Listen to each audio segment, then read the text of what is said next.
My name's Andrew Dalton, and I'm the Executive Director of the Adams County Historical Society here in Gettysburg, Pennsylvania. I'm excited for the program tonight. Thank you all for being with us once again on this Thursday evening. I'm here with my good friend Larry Korzik, who is a licensed battlefield guide at Gettysburg National Military Park. He's been doing it for 8 years now. He's also on the Board of Trustees of the Adams County Historical Society. And tonight we're going to be talking about a topic that we think you'll find pretty interesting. It's the history of a brigade of Union infantry that fought just near where we're sitting on the porch of the Adams County Historical Society on McPherson's Ridge, or McPherson's Ridge, I should say. And then this brigade of Chapman Biddle ended up falling back to Seminary Ridge and making a pretty famous last stand. So Larry's going to talk about his research. If you're able to hear us and everything's all good, if you could give us a thumbs up or some sort of indication. We just want to make sure everything's good before we really get into it.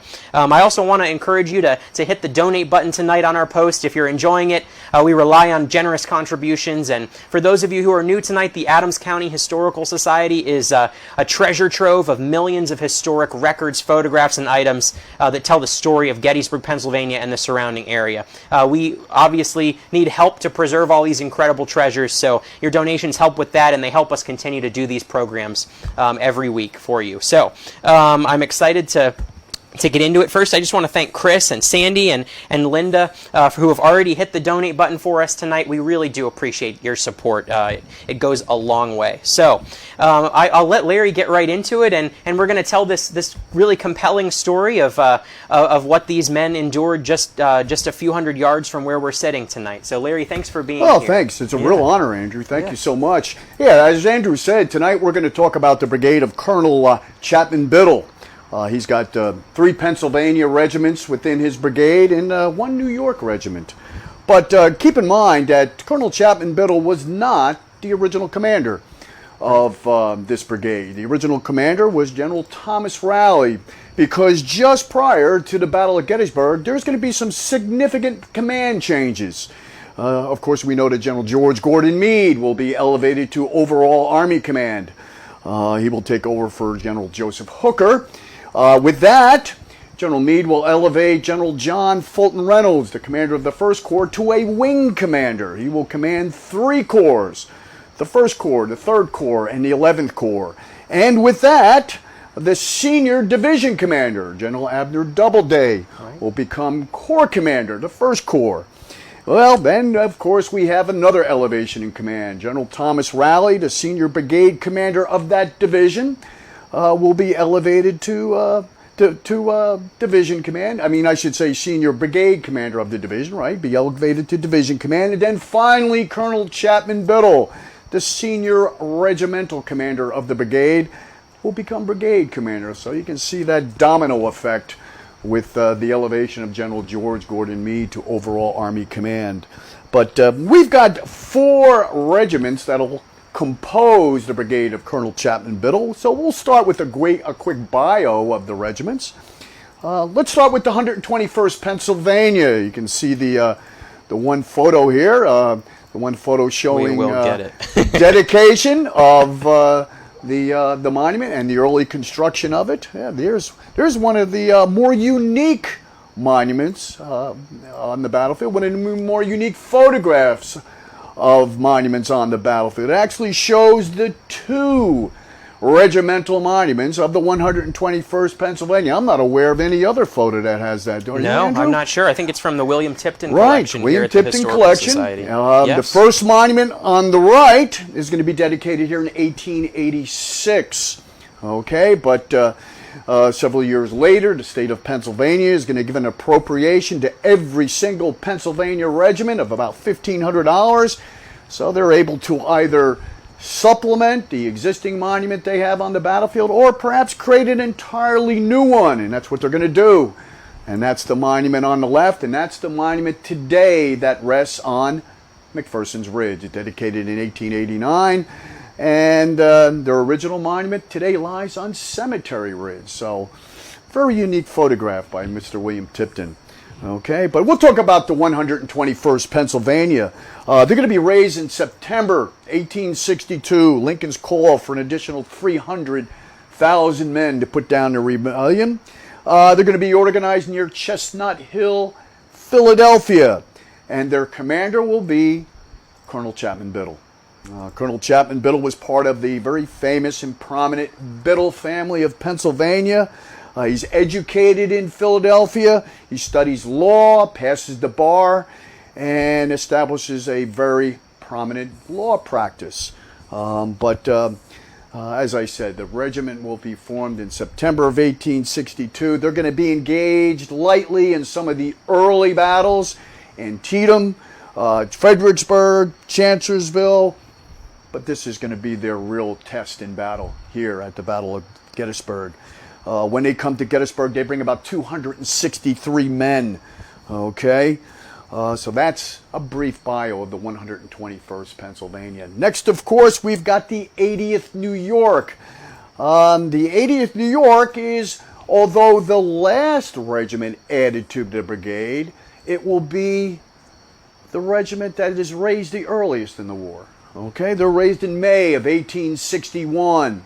The regiment is raised primarily in Ulster County, New York, hence the nickname, the Ulster Guard. Right. Okay, it's a much-traveled regiment early in the war, part of the Army of the Potomac, part of the Army of Virginia under John Pope, and just before the Battle of Gettysburg, they're part of General Marcena Patrick's Provost Guard Brigade, but they're going to be added to Colonel Chapman Biddle's eventual brigade here at Gettysburg, bringing about 287 men to the field of battle.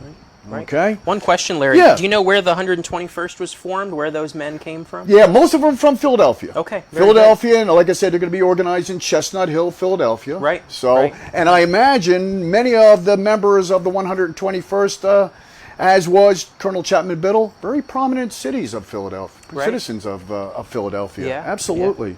Very good. Thanks, Larry. Yeah.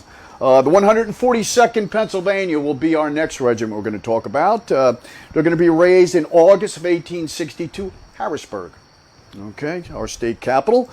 They will be under the command of Colonel Robert Cummings. I should mention that the 80th New York at Gettysburg will be under the command of Colonel Gates. Okay, but the 142nd will also participate in some of the early battles of the American Civil War. They will actually be part of General George Gordon Meade's Pennsylvania Reserves. They were added to the Pennsylvania Reserves, as was the 121st Pennsylvania. So we've got the foundation for the brigade, those Right. two early Pennsylvania units, the 121st and the 142nd. But they will eventually be part of the 1st Brigade of the 3rd Division of the First Corps when that's created in February of 1863. They're going to bring about 336 men to the field of battle. Right. And then finally we have, well, the 151st Pennsylvania. The 151st Pennsylvania, raised in the fall of 1862. They are a 9-month regiment. That's their term of service. Okay. They're primarily raised in Juniata, Berks, Schuylkill counties in Pennsylvania. They become known as a school teachers regiment. Right. Why? Well, because as many as 113 teachers, perhaps even some students from the Lost Creek Academy, McAllister Valley, Pennsylvania, are going to be members of the 151st Pennsylvania. And who's going to be their commanding officer at Gettysburg? None other than the principal of that school, Lieutenant Colonel George McPherson. So they're going to bring about 467 men to the Battle of Gettysburg. And McPherson's pictured here on your screen on the right. There you go. There's Colonel George McPherson. Okay. So those are the different regiments of the brigade that will come to Gettysburg for battle. Okay. Right. Got a couple interesting stories. Andrew, can you show us the monument for the 142nd? Sure, absolutely. Yeah, let's get that one back up. Yeah, Might take let's a second. take a look at the 142nd. It's a very interesting monument. It is, yes. Okay. There we go. All right, so there's the monument for the 142nd PA. Oftentimes, the monument for the 142nd Pennsylvania is mistaken as a crucifix, a cross, but that's not the case, folks. I'm here to tell you that is not the case. Actually, it is a way sign. Okay. Interesting. Yeah, it's a way sign.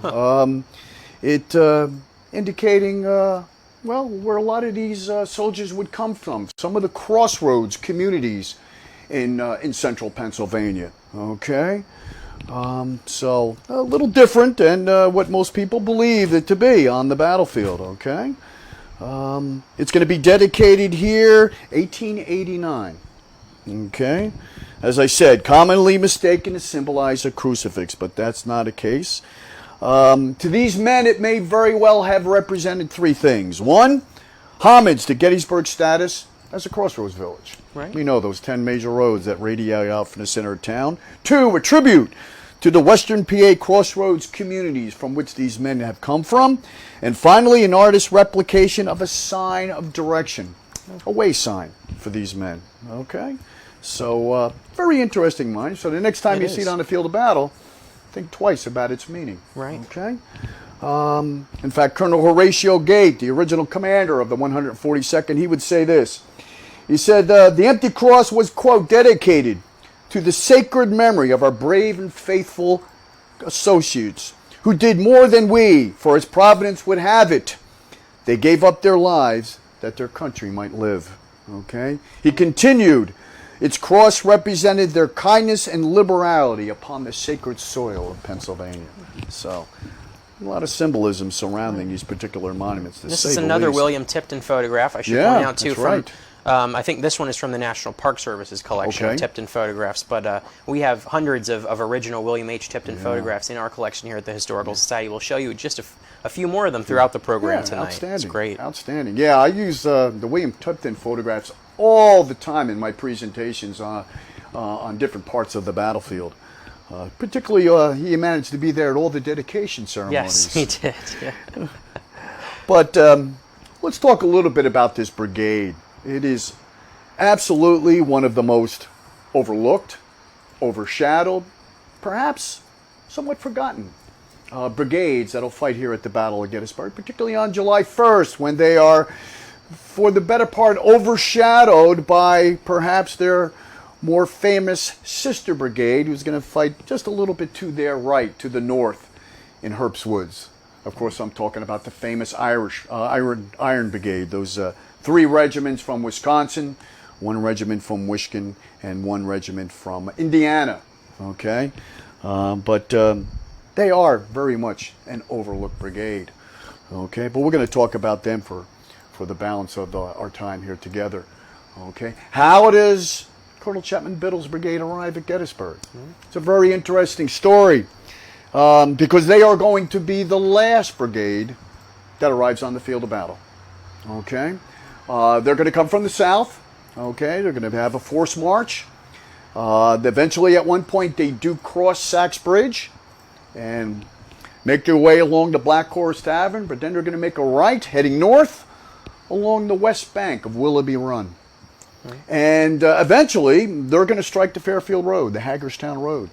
Right. But incredibly, when they do so, they're actually behind enemy lines. They're on the west side of Willoughby Run. They're behind enemy lines after the morning engagement. Right. Okay?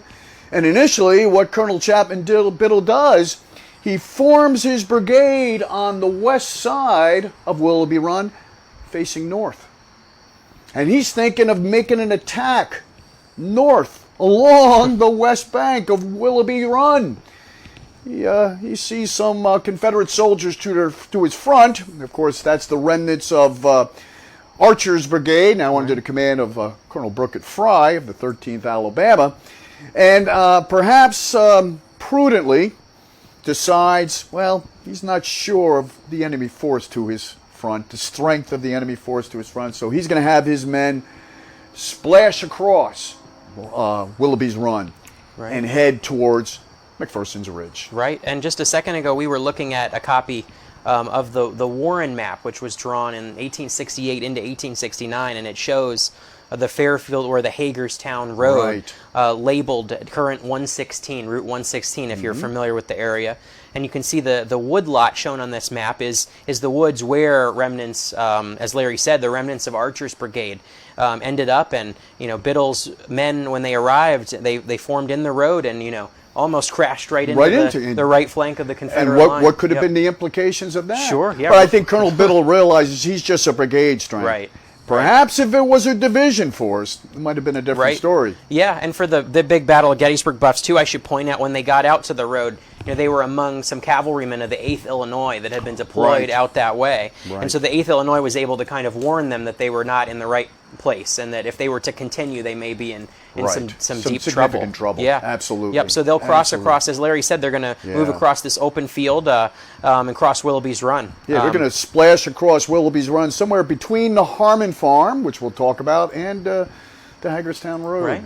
Making their way to McPherson's Ridge. Right. Okay. That's great. And I also just wanted to thank at this point, there's so many wonderful people watching who've already donated. I so appreciate it. Bill and Bruce, Ronald, Victor, Lisa, Janice, thank you all so much. It is so kind of you. If you're enjoying the program, I hope you'll consider hitting the donate button tonight. Go ahead, Larry. So, Colonel Chapman Biddle's brigade arrives on the field of battle west of Tyne sometime between 11 and 11:30, and then eventually, as we said, splash across Willoughby Run, heading towards McPherson's Ridge. Okay, but almost as soon as they get to McPherson's Ridge, they're going to be ordered back to the Willoughby's Run ravine.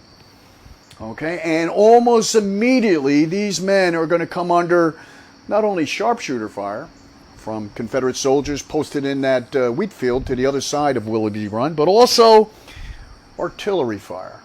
Okay. In fact, Andrew, if you could perhaps phase us back to the monument for the 121st Pennsylvania. Sure. Yep. We'll try to get to it See here. if we can get that one. Oh. There's the 80th New York. We will get to it. There it is. Is that one good? The next one with the 2. Let's show the one with the 2. Okay. Let me go back here. There we go. Of course, the monument I want to show you is the one on the left. That's their monument that's dedicated here in 1889. But you'll see, if you visit the battlefield, get a close-up look at that monument, you'll see what appears to be a sunburst on the top of the monument. It's not a sunburst, it's a shell burst. Because actually the entire time that this brigade maneuvers on the east side of Willoughby Run, they're going to be under heavy artillery fire.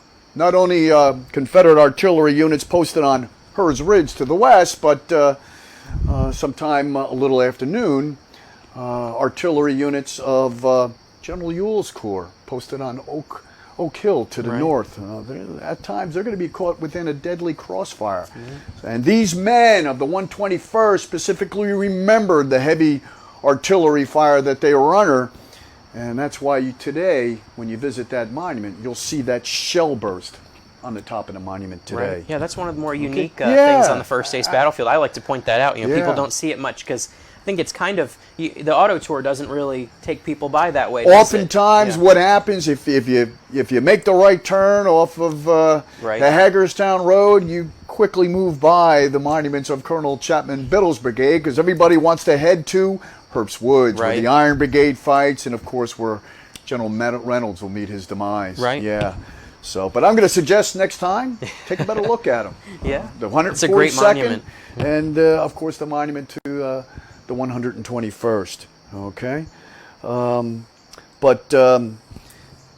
Like I said, almost immediately upon their arrival in McPherson's Ridge, they're going to be ordered back to the Willoughby Run ravine. And the entire time that they're moving towards and eventually reach the Willoughby Run ravine on the east side of Willoughby's Run, they're going to be under sharpshooter fire. They're going to be under heavy artillery fire.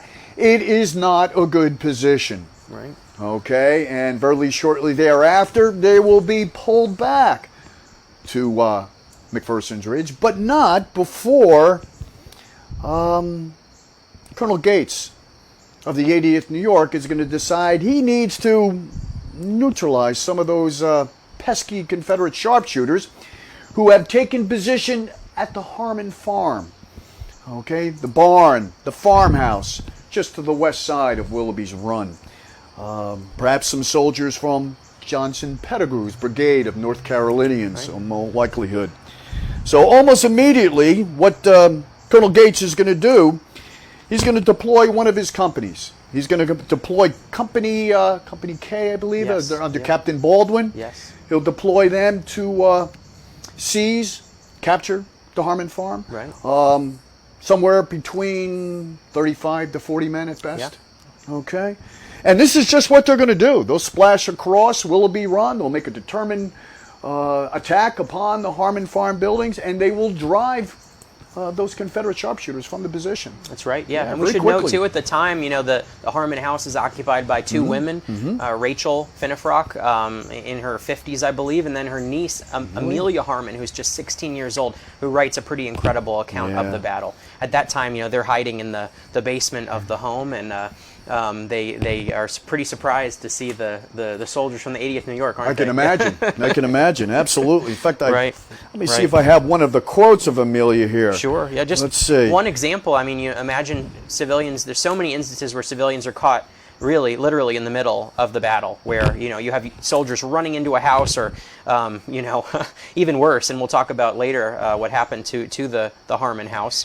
But Amelia's account is really wonderful. If I don't know if you have a quote. Yeah, I do. I have one from Amelia herself, and she would say, "A sudden, violent commotion, an uproar below us. In quick haste to the lower floor we made our way.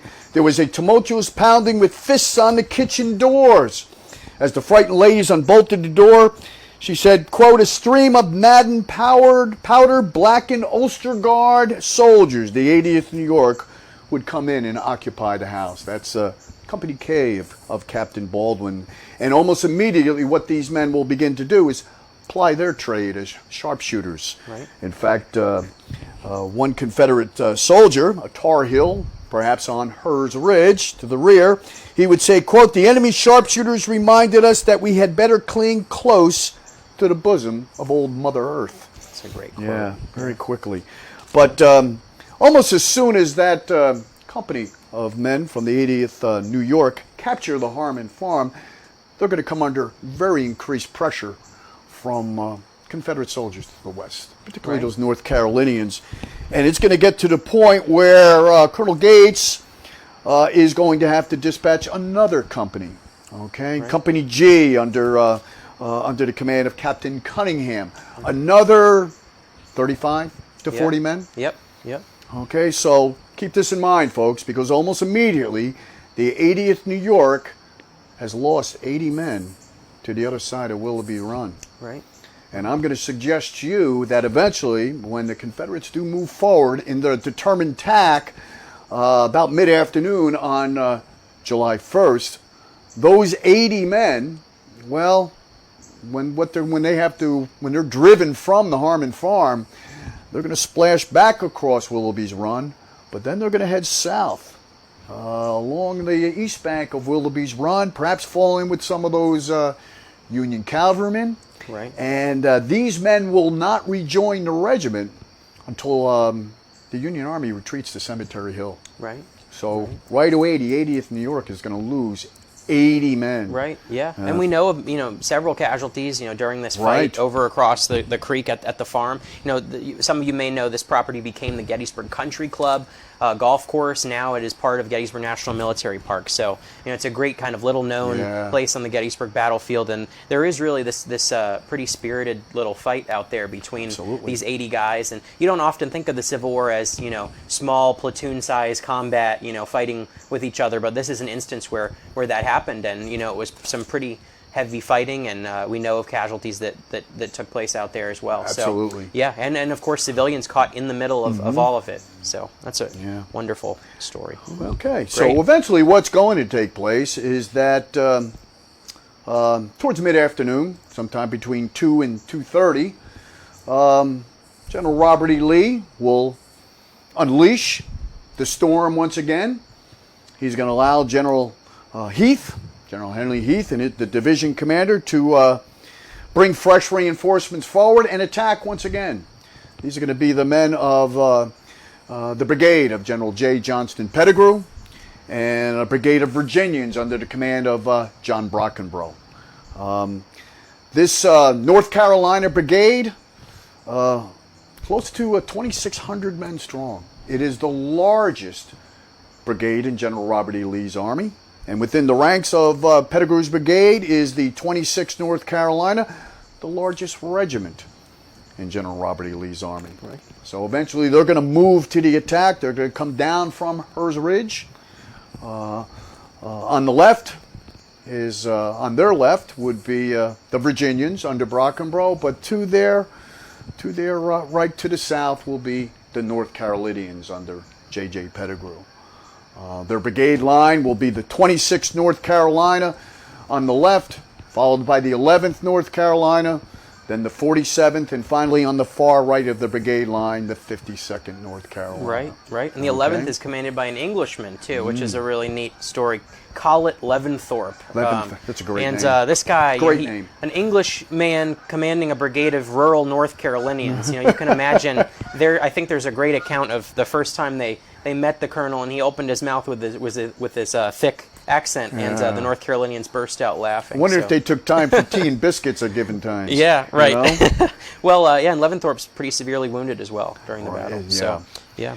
But what's almost immediately going to happen is that the first thing the North Carolinians have to confront, and in particular the 52nd North Carolina, is those pesky sharpshooters in and amongst the Harmon Farm buildings. And they're going to move upon, and they will eventually drive those pesky Union sharpshooters from the 80th New York from the buildings, and then the barn is going to be ordered burned. It's going to be ordered burned to the ground. And poor Amelia and her aunt, they really have no time to gather up any personal belongings. For the better part, just the clothes on their back. They would plea to spare the farm buildings, but the 52nd North Carolina is not going to spare the buildings. They are going to be burned to the ground. Amelia, Harmon, and her aunt returned to the main floor. They actually, when they returned, the house was already on fire. The house was filled with rebels, and they were, as she said, deliberately firing it. The distraught women had pleaded with the soldiers to spare the house, but they would not. And the ladies fled the burning house. When they flee west. Right. They flee west. They don't want to be in between the coming storm. They're going to flee west. So eventually those North Carolinians, with the Virginians to their north, are going to cross over Willoughby's Run. Right. They're going to move through the grain field, the wheat. Yeah. Someone has asked about, were there 3 buildings at the Harmon Farm? Yes, there was, the house, which was a 2-story brick. Then a barn and a small outbuilding. Right. So, and one other thing I should point out too. I mean, it's rare that during the Gettysburg campaign, houses and barns were destroyed. Set on fire by the Confederates. They were not under orders to do so, but a few of these instances, like the Bliss Farm and the Currans, I believe, further south.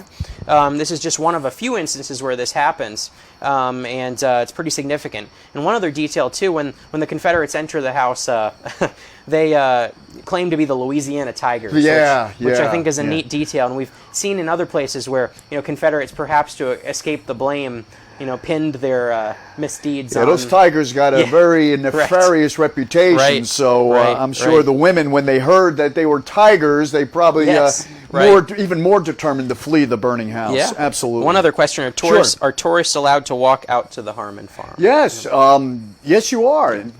There's nothing left of the Harmon Farm today, but you can... reach approximately where the Harmon Farm was at the time of the battle along the old Mill Road. Yes. Okay? Yep. It is one of the very recent additions to the Gettysburg National Military Park. That's a great point. As of yet, there hasn't been any interpretation of it. There's a couple pathways from the old golf course that was there at the time that you could walk. But absolutely. You can visit the Harmon Farm. There's a small gravel parking lot where you can park along Country Club Lane. Yes, absolutely. That's right. Great question. Yeah. So now we've got that large North Carolina brigade coming forward, moving upon Colonel Chapman Biddle's brigade. Okay, as far as Biddle's brigade alignment, he's finally moved into his final position on McPherson's Ridge. Believe it or not, he has had a series of, one soldier would call it gyrations. Okay, and one soldier would actually blame these gyrations on the alleged drunkenness of General Thomas Rowley. Right. I don't want to get into this too much because it's still debated today, but Colonel Gates at one point came upon General Rowley and he said, during the fighting on the first day, the general commanding the division was hardly competent to judge correctly the conditions of things or to know what transpired on the field. That's a great quote. Okay. At one point, apparently, General Raleigh had confronted General Lysander Cutler, of all people. Okay. He would say to him, you're damn good fighting men, but your officers are, for the better part, worthless.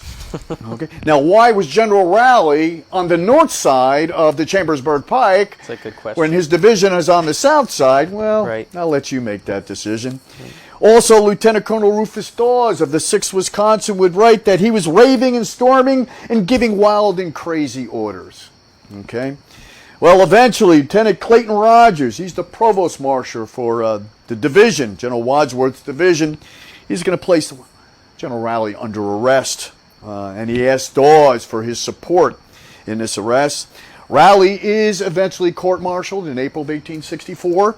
Okay, the recommendation was dismissal from the service. Wow. Okay, however, there was mixed testimony about it, and the dismissal was not upheld. But he will perhaps quietly resign just 8 months later. Right. So, Right. But that's quickly covering Yeah. the alleged drunkenness There's a whole of book General, on it, I General, think. Yeah, there is. I haven't yeah. read it, but I've heard it's good. Yeah, One it question, is. how deep was Willoughby Run at the time of the battle? It's a pretty good question. From what I've read, it seems like it was about waist high. Yeah. Definitely a lot deeper than it is now. Yeah. On a good day, you can usually walk across Willoughby's Run now. It's a formidable barrier. Yeah. The banks were, relatively steep. Right. I imagine many of these soldiers would have had to grab hold of a bush or two to pull themselves up the embankment. Right. Plus, they're under fire too. Right. Okay. So, but we've got those North Carolinians coming forward. So let's set up the brigade line for Colonel Chapman Biddle.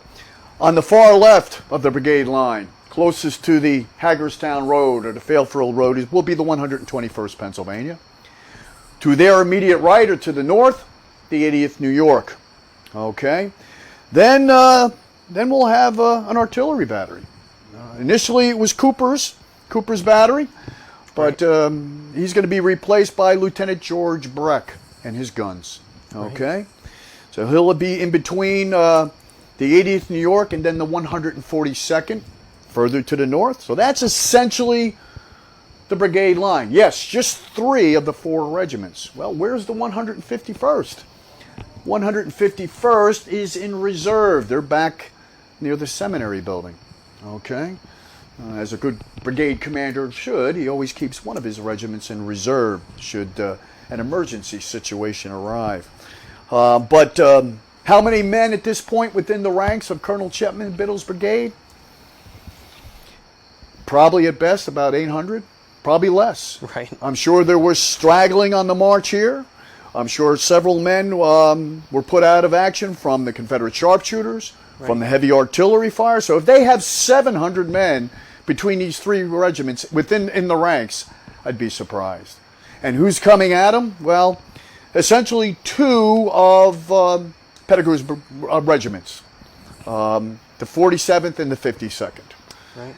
They're over 1,100 men strong, close to 1,200 men strong. You can see the difference right where. In fact, as soon as they emerge from Willoughby Run Ravine and moving through the wheat, beginning to move towards Colonel Chapman Biddle's line, most of these men could readily see that the North Carolina Brigade far outflanked them on the right. Some say as much as a quarter of a mile. And if you go to McPherson's Ridge today, just look and see where that left flank marker is of the 121st Pennsylvania. You can see how well short it is of the Fairfield Road. And they're up on that ridge and completely exposed. That's right. And that, real absolutely, Andrew. That's one of barriers. the big problems with the 121st and their sister regiments. Right. They're in a completely exposed position. Right. What little cover they have is perhaps on the backside of McPherson's Ridge, but that's not enough cover. Right.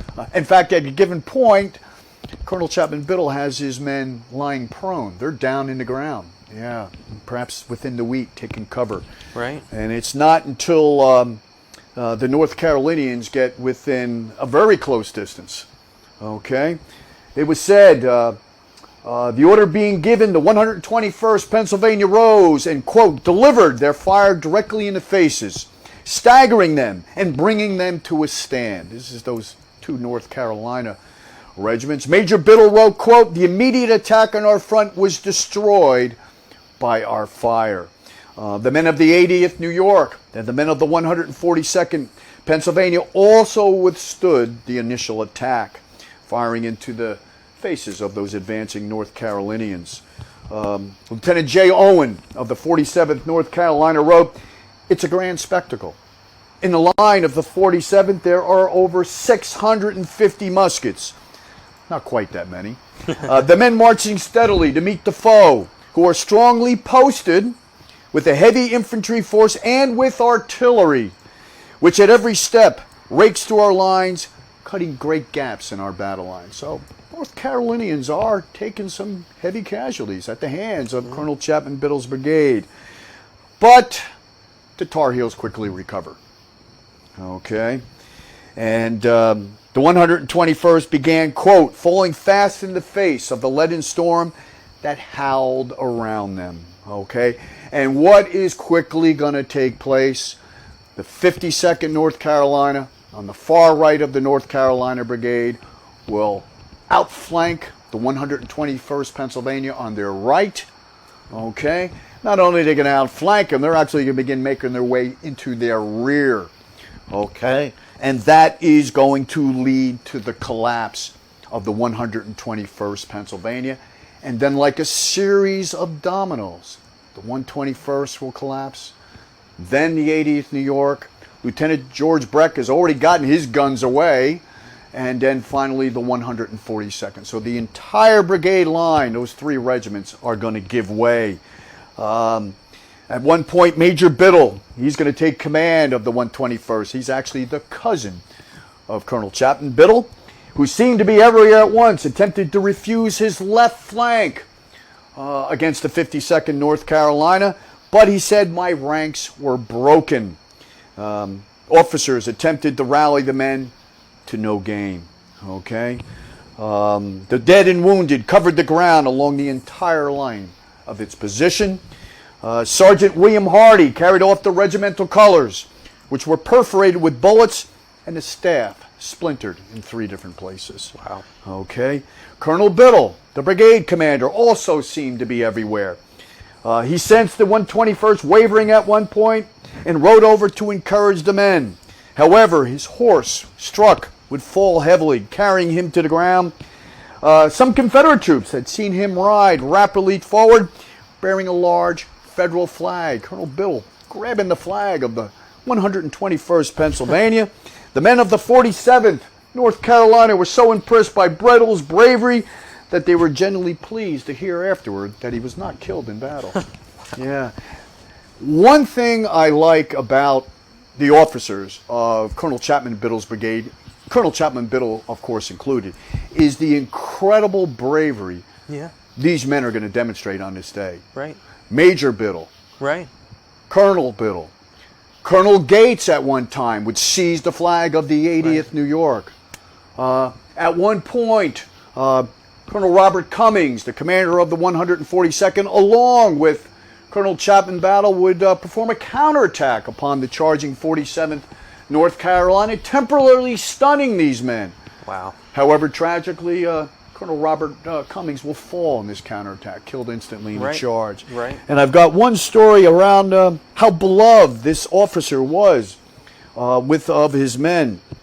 It was said they were faithful to their old commander, and they endeavored to carry his lifeless body along, but the enemy was too close. Seeing the impossibility of the task, one soldier unbuckled the colonel's belt and came off the field swinging the sword, but not before being wounded and with tears running down his cheeks. Wow. Okay? So, however, the North Carolinians, they're feeling pretty good at this point. They've managed to collapse the brigade line of Colonel Chapman Biddle. One soldier in the 47th North Carolina said, "In the fight we showed the superiority of Southern soldiers over Yankee hirelings." Okay? So that's the collapse of Colonel Chapman Biddle's brigade, the 3 regiments of this brigade. In the meantime, well, where's that last regiment? The 151st Pennsylvania. They're in reserve. Well, they're going to be called forward. They're going to be called forward towards Herbst Woods. Yeah. Perhaps to help cover the retreat of the famous Iron Brigade. Right, and this is kind of one of the more famous regimental stories here at Gettysburg, right? I mean, we have there's a few regiments I think that stand out, like 1st Minnesota, 24th Michigan, but I think maybe to a lesser extent in terms of its fame and popularity, but this is definitely one of those instances. And what's amazing about the 151st, this is really their first battle, folks. Right. This is where they're seeing the elephant for the first time. Right. Okay. The Lieutenant Colonel, George McPherson, this is what he wrote. He said, "The enemy greeted me with a volley which brought several of my men down, where I halted in position. Having previously cautioned the men against excitement," this is their first battle, "and firing at random, and the enemy being partly concealed in Herbst Woods, he said, I did not order them to fire a regular volley, but each man to fire as he saw an enemy and take steady aim." He said this was strictly observed, and during the next hour's terrific fighting, many of the enemy were laid low. Okay. One soldier, Corporal Nathan Cooper of Company F, he would write, "We were determined to whip them or die in the attempt. The men were falling at every second, but I paid no attention. I could not help them." But what's interesting to note is the 151st eventually comes forward, the 24th Michigan and the other regiments of the Iron Brigade, rather than stopping and perhaps rallying around the 151st, they just continue to the rear. Right. They continue towards Seminary Ridge. And the 151st Pennsylvania, 467 men strong, are going to left singly and alone. Right. Okay. Private Sayre of the 151st recalled, "Our regiment stood alone. No more men to the left of us, no more men to the right of us." But First Sergeant William Blodgett would write, "Every man stood right up to the work and fought like tigers, not a single exception. Our poor boys fell around us like ripe apples in a storm." Okay? But at this point, the 151st Pennsylvania, that 9-month regiment, those green troops, perhaps not knowing when it's best to pull back, right? They're getting decimated. Right, and I think too isn't the regimental history by Mike Drees? Yes, that's the title of the book. Right, Ripe Apples in a Storm. Absolutely, yeah, very good book. If outstanding book. Battle of Gettysburg buffs out there. Absolutely, Michael Drees. It's how old do you think? It's a pretty old book, I think. About 10 years old at least. Yeah, yeah. And he's written a book as well, I think, about the Seminary Hospital. Terrific book about the Seminary. Great author, great book. So I think you can probably find him on Amazon. Yep, absolutely. Yep. Colonel McPherson would write, "The regiment held its ground and maintained the unequal contest, but finding I was entirely unsupported and in danger of being surrounded, I ordered the regiment to fall back." Okay, so the last regiment of Colonel Chapman Biddle's brigade is going to be making their way to the rear, back to Seminary Ridge. Okay, Pettigrew's brigade, and with the aid of the Virginians, have driven these remnants of the First Corps of the Army of the Potomac back to Seminary Ridge. Okay? And then a bit of a lull settles over the battlefield. At this point, the North Carolinians under J.J. Pettigrew have suffered horrific losses. In fact, the 26th North Carolina, which brings 800 men into this fight, loses, I believe, on this day about 588 men, including as many as 14 color bearers, including their commanding officer, Colonel Henry King Burgoyne, who at one point had picked up the fallen flag only to be mortally wounded. So at this point, the North Carolinians, exhausted, taking heavy losses, they're essentially going to go to ground. But General Heath, he's got more reinforcements coming from his rear, and that's going to be a very powerful Confederate brigade under the command of General William Dorsey Pender. He's going to bring some North Carolina and some South Carolina boys to move to the attack upon Seminary Ridge. Okay, and that will be the last attack on this day on the south side of the Chambersburg Pike. Okay, this fight is going to take place right here on Seminary Ridge, in and around the seminary buildings, Okay, all three of them. Right. But nonetheless, certainly around Schmucker Hall, obviously at this point being used as a field hospital. Right. Okay. But the South Carolinians and North Carolinians will come forward. And they're going to make a charge. Now, these are relatively good-sized brigades. The North Carolinians over 1,300 men strong, and the South Carolinians close to 1,700 men strong. How many men do we have on Seminary Ridge, trying to rally on Seminary Ridge? Who knows? Right. 800 at best. I mean, we have the remnants of Colonel Chapman Biddle's brigade, the remnants of the Iron Brigade, even some of the regiments of Colonel Roy Stone and his brigade. Right. But perhaps more importantly, as many as 12 to 15 Union artillery pieces. Right. Part of the 1st Corps Artillery Brigade that'll take position on Seminary Ridge. Some would say these guns were almost hub to hub on this ridge line. But we got a question, if you don't mind. Steve is asking, where were the wounded taken? Were they mixed in with the Iron Brigade? Well, initially, I think most of the wounded will be taken to Schmucker Hall. That's the immediate field hospital to the rear. Eventually, of course, many of these men would be transferred into town. Right. I believe many of the wounded of the Iron Brigade in the 1st Corps are housed in the county courthouse. Right. That's right. I believe also perhaps at the train station. Yeah. But a lot of them at the county courthouse. Yeah, just about every house in the town by Battle's End was a hospital. You're right, but yeah, absolutely. The good question. Yeah. Of course, things were very mixed up. Regiments of different brigades were, wherever the wounded could get to, they were treated for the most part. Although things were kind of organized, later on. I mean, what happens to the town of Gettysburg once battle is enjoined? Right. Essentially, it becomes one vast hospital. Right. With every building commandeered for the One other treat the question. wounded. Yeah. Did the ladies living on the farm have family fighting in the Civil War? Yeah, they did. Actually, Amelia's father was in the Union Army. He was fighting in under Ulysses S. Grant, though, in the Western Theater. So they didn't have anyone fighting here at the Battle of Gettysburg, but they did have. Her father was in the Union Army at the time. So he's with Ulysses S. Grant. Yeah. Yep. Ulysses S. Grant at the same time is besieging Vicksburg. That's right. How yeah, interesting. so he may have been there. Yeah. Great question. Was he, they say about they talk about the a lot of the soldiers in the Confederate Army as they're fighting here at Gettysburg, but in particular many of the Mississippians.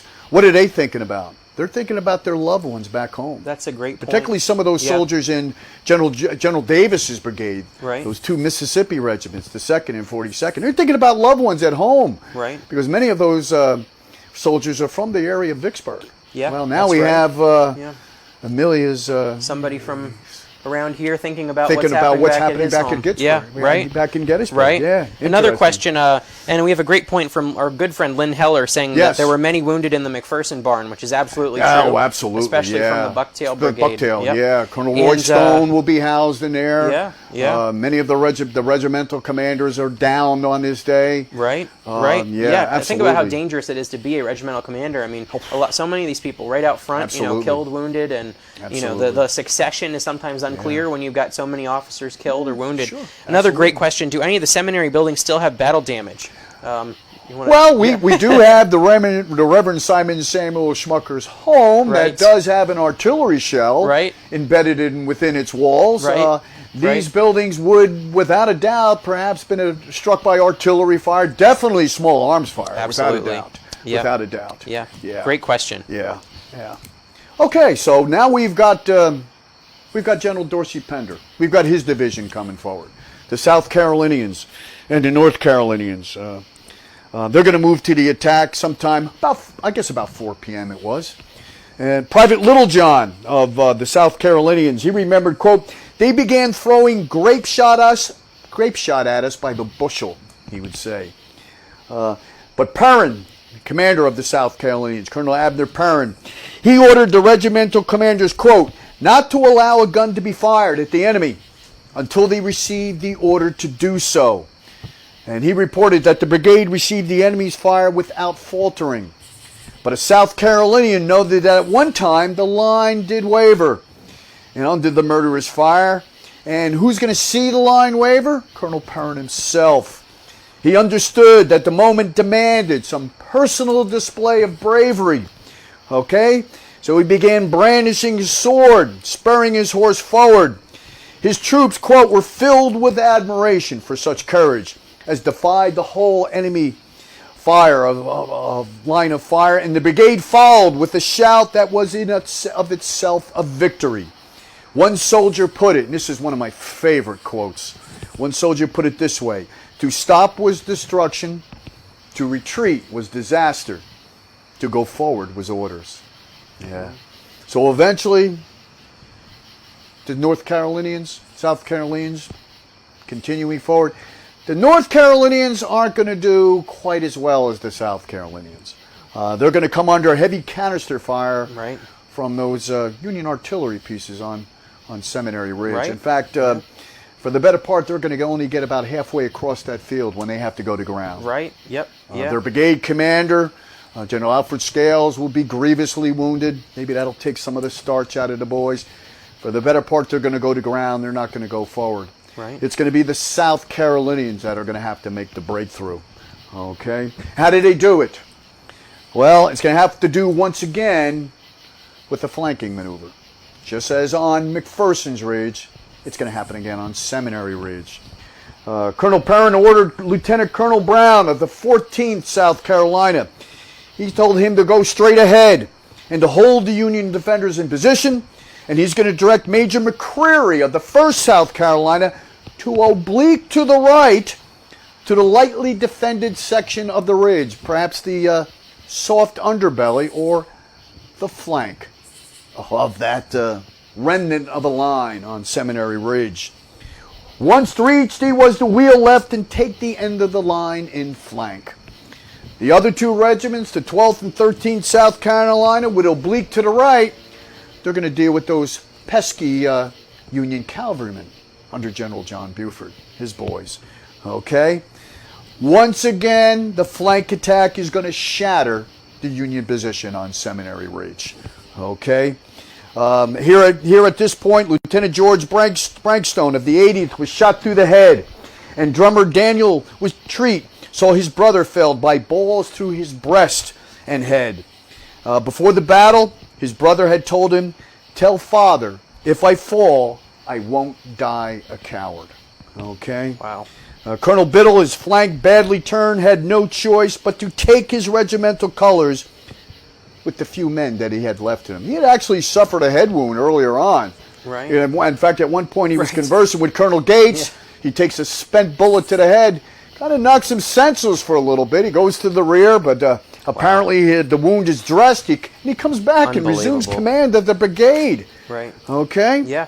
I wanted to tell a brief story here, sure, too, Blair, if you don't mind. No, go right ahead. We actually just researched this. So in Scales' brigade, it's North Carolinians, and one of these North Carolinians is a 17-year-old guy named Milas Wilson. Milas Wilson actually was wounded during this heavy combat right in front of the seminary, and he's treated at a local hospital, and he ends up deserting the Confederate Army. And he flees the battlefield heading north, ends up at a farm, and the family takes him in. And it turns out Milas Wilson never returned to North Carolina again. He stayed right here in Adams County. He married a local girl named Anna Plank. They had children, and his great-granddaughter is still living in Gettysburg today. Not part of the Plank farm. It is related to the Planks, yes. So there's a Confederate deserter who ends up wounded right in this action that you just described, and ends up staying in the community, marries into a local family, and we have some records related to him. He may not have been the only one. Yeah, there may have been. There may have been more than one. Yeah, but imagine the fear. Of course, there's going to be, kid, over the course of 3 days of battle, there's also going to be a large number of African Americans that had accompanied Lee's army north. Absolutely. That are going to take the opportunity to flee to freedom. Absolutely. Yeah. Absolutely. Okay. Let's see. So right away, once again, what has happened? Colonel Chapman Biddle, his brigade has been outflanked on Seminary Ridge. They begin to give way once again, like dominoes, the 121st, the 80th, the 142nd, and finally the 151st. The 151st began their retreat in perhaps a more orderly manner. Colonel McPherson ordered, quote, "the shattered remnants of as brave a regiment as ever entered the field to fall back." And he pauses at one point with about 100 men on the north side of the seminary building. Okay? There he is shot through both legs. Okay, and eventually one of those legs will have to be removed. Right. Where? At the seminary building, I understand, right? But several of the men tried to rally around Colonel McPherson, tried to get him off the field, and he would say to them, quote, "Never mind me, but run." Great order. Okay. Lieutenant Colonel McCalmont, he rode up to Captain Cooper, one of the batteries, informed him that the infantry on the left had gone, okay, and unless he immediately withdrew, he would soon be captured. Okay.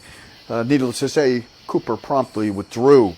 Right. The Union line on Cemetery Ridge, including the brigade of Colonel Chapman Biddle, is now in full retreat. Right. Where to? Cemetery Hill. Right. Okay. Another one of my favorite stories too is as McFarland's being brought in the one door of the seminary.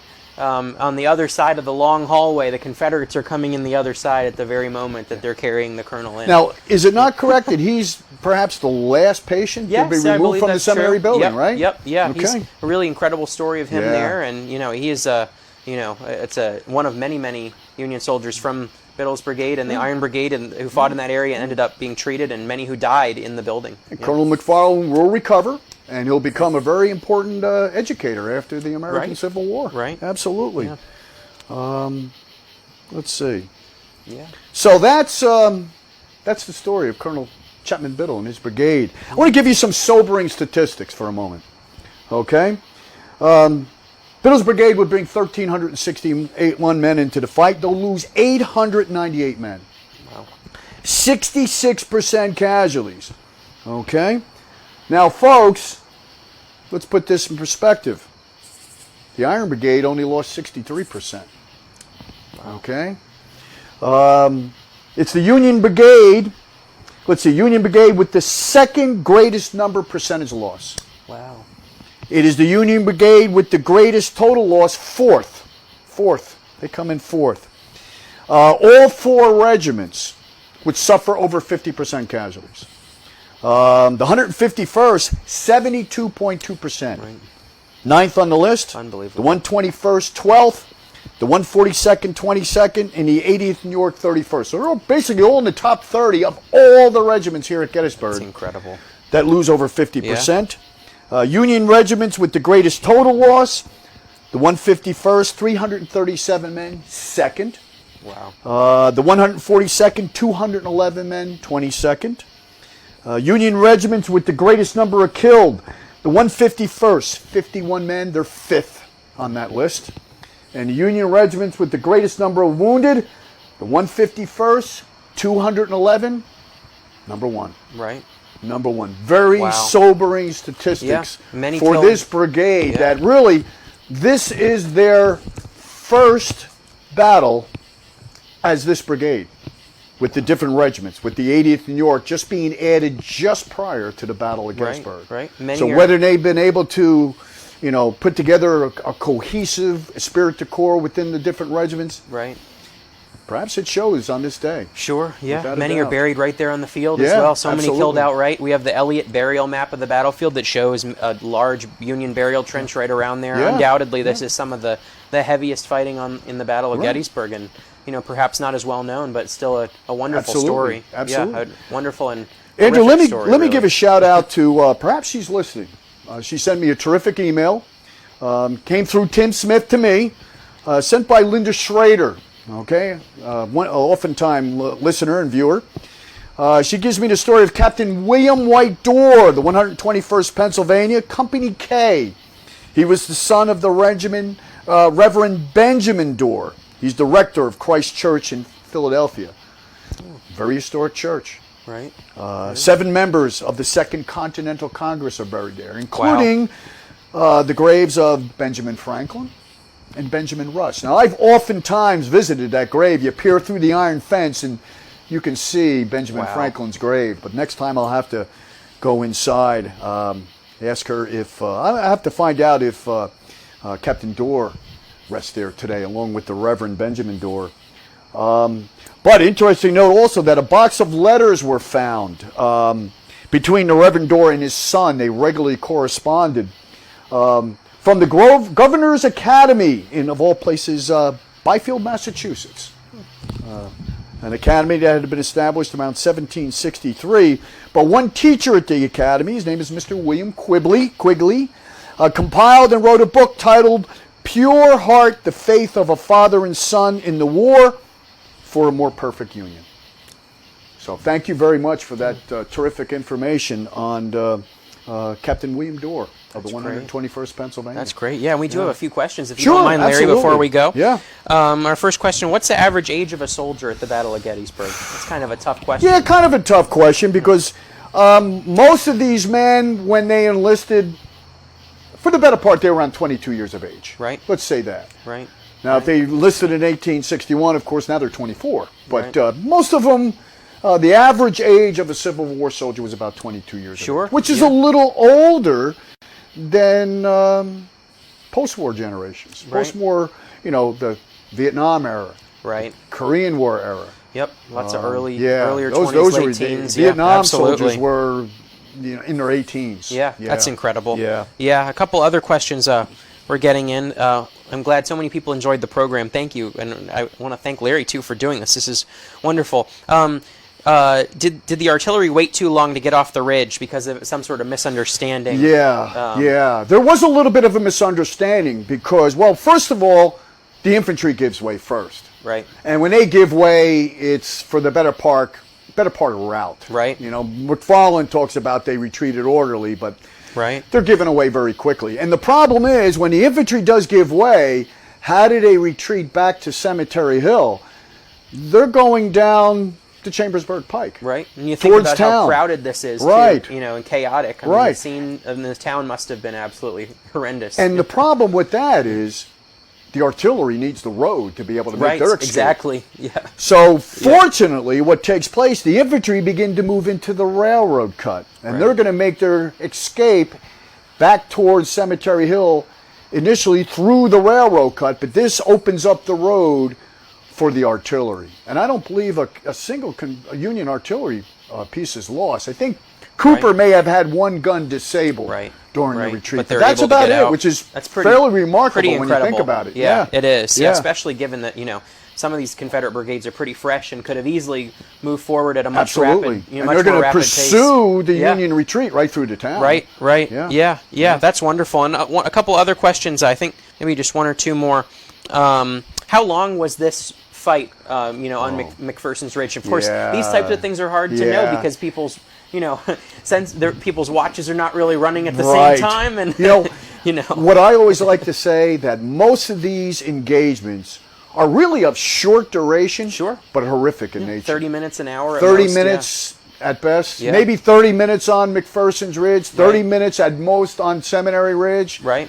But they're horrific in nature. I mean, the casualties that the two sides suffer. Yeah. And the last question: what happened to Biddle's brigade on the second and third day of the battle? Where were they positioned? Did they see any further They're going to combat? be essentially in reserve on Cemetery Hill, along with the remnants of the other divisions of the First Corps. Right. If you travel along Hancock Avenue, behind the famous copse of trees, you'll see the one regimental monument for the 121st. Right. And you'll see some of the other First Corps regimental monuments there also. I can think of the 149th Pennsylvania also along that road. The last question someone's asking was Amos Humiston part of this retreat? He was, but he would have been on the north side of the town as part of the 11th Corps retreat near Coster Avenue. Yeah. So this is a different part of the battlefield, but yes, this was the same retreat that we're talking about. We've got two corps, or at least majority of two corps on the north and the west side of Gettysburg, retreating through the town, through these very same streets. It gets very chaotic and crowded at times, but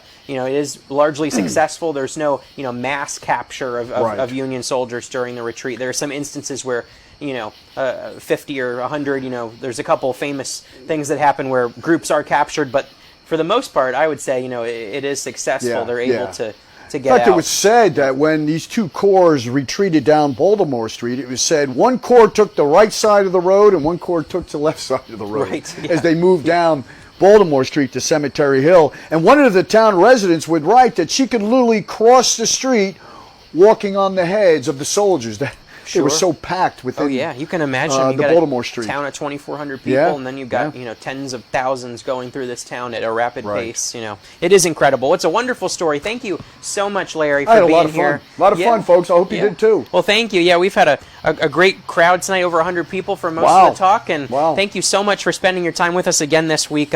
If you enjoyed the program, I hope you'll hit the Those donate that button. donated, thank you very much. Yes, Appreciate thank that you. very much. Everything goes to help support our local history, Adams County history, Gettysburg history. There's so many great stories and artifacts, and we need your help to keep preserving and protecting these wonderful stories. So thanks for tuning in with us again this evening. We'll be back with you next Thursday, and please like our Facebook page if you haven't already. We post every day. I hope you'll do that so you can enjoy the many historic photos and videos and other things we put up to keep everybody engaged with what we do here. So have a great evening, everybody. Thank you so much for spending your time with us. Good night, folks.